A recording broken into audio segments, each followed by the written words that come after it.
RK గారికి నారా లోకేష్ గారి మధ్య తేడా ఏంటి? ఆ ఇద్దరు ఎవరు బాగా పనిచేశారు మీ నియోజకవర్గానికి? అంటే విషయం అంటే ఆర్కే గారు అంటే 10 సంవత్సరాలు పరిపాలించాడు. ఆయనకు ఉన్న దాంట్లోనే ఏదో చేశాడు. ఇప్పుడు వచ్చిన నారా లోకేష్ గారు వచ్చింది ప్రస్తుతానికి ఇప్పుడే కదా సార్. చూస్తాం 1 సంవత్సరం అయిపోయినట్టుంది. ఇంకా 4 సంవత్సరాలు ఉంది. ఏం చేస్తాడో అది కూడా చూస్తాము. ఆయన ఆధ్వర్యంలో ఈ ఫారెస్ట్ భూములలో ఏమన్నా పట్టాలు ఇస్తే ఆయన పేరు చెప్పుకొని ఇంకో 10 సంవత్సరాల వరకు ఆయన్నే మేము గెలిపించుకుంటాం. లేకపోతే చేయగలిగేది ఏమీ లేదు. ఎవరు వచ్చినా కానీ మాకు అందుబాటులో పేదలకు ఏదన్నా అందుబాటులో ఉండి మాకు చేసి పెట్టే నాయకుడే కావాలి. చేయని నాయకులు మేము ఎన్నుకోలేము. అతను చేస్తాడని నమ్ముకొని ఈ యొక్క నియోజకవర్గంలో లోకేష్ గారిని గెలిపించుకున్నాం. ఇంత మెజారిటీ ఇంతకుముందు ఎక్కడ లేదు.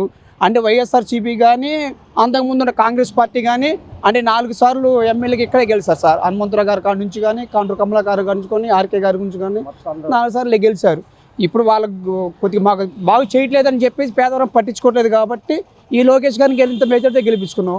మరి సంవత్సరం అయిపోతుంది. మరి ఏమైనా పట్టాలు గిట్టలు ఏమైనా ఇస్తారేమో దయ చూపిస్తే మా పేదల మీద కొద్దిగా పేదల మీద దయ చూపించి మాకు ఆ పార్స్ భూమి డీపార్స్ లేకపోతే ఆయనకు ఉన్న దాన్ని బట్టి కొద్దిగా ఏమైనా రికమెండేషన్ ఎట్లా జరిగొచ్చుకుని మాకు పట్టాలు ఇప్పిస్తే ఆయన పేరు చిరస్థాయికి చెప్పుకుంటాం. మేము ఫారెస్ట్తో మేము ఈ ఫారెస్ట్ భూమిలో ఉంటూ కనీసం మేము ఎప్పటి నుంచి ఉంటున్నామంటే 1980-82 కానించి ఇక్కడ ఉన్నామండి. నమ్మడికి మమ్మల్ని ఎవరు పట్టించుకోలేదు.